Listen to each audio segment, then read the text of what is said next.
Binalaan ng ICC Trial Chamber 3 ang prosekusyon at depensa na huwag magkomento ng kung ano-ano kaugnay ng kasong Crimes Against Humanity ni dating Pangulong Rodrigo Duterte. Saksi, si Mark Salazar.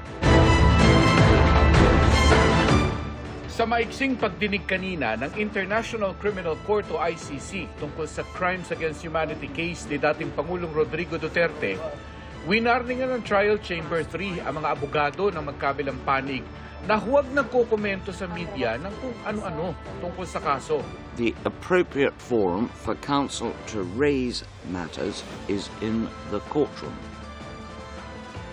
Trials are not conducted by the court of public opinion, but by this court during the course of the proceedings.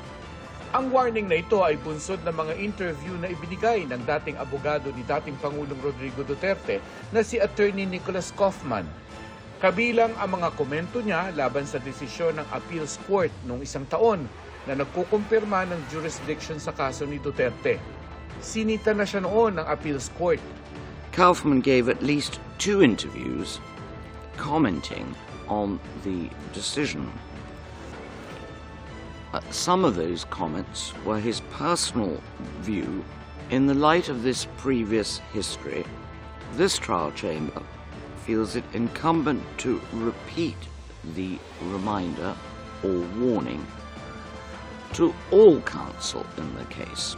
Pinaalalahanan din ng korte ang media at ang mga nasa social media na maging accurate at patas sa pagre-report tungkol sa kaso.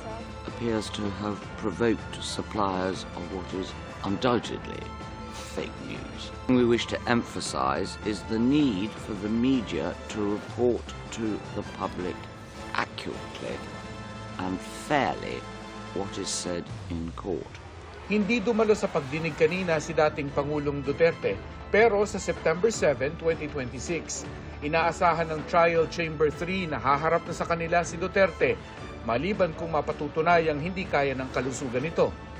Sa July 14 magpapatuloy ang status conference sa kasong Crimes Against Humanity ni Duterte. Ako, si Mark Salazar, ang inyong saksi.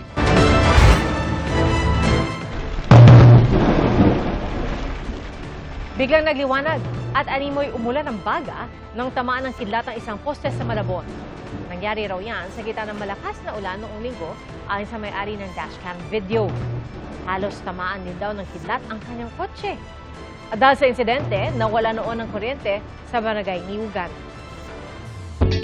Walang barya, walang problema. Hindi po kulang sa options sa pagtanggap ng bayad ang isang jeepney driver.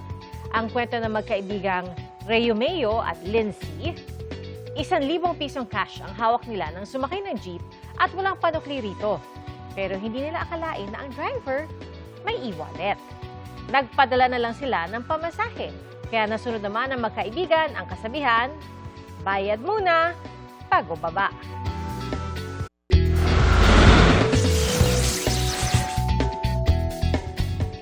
Alam mong umakyat na si Haring Araw kapag narinig mong may tumitilaok. At ito na nga ang gumising sa isang lalaki sa Calamba, Laguna.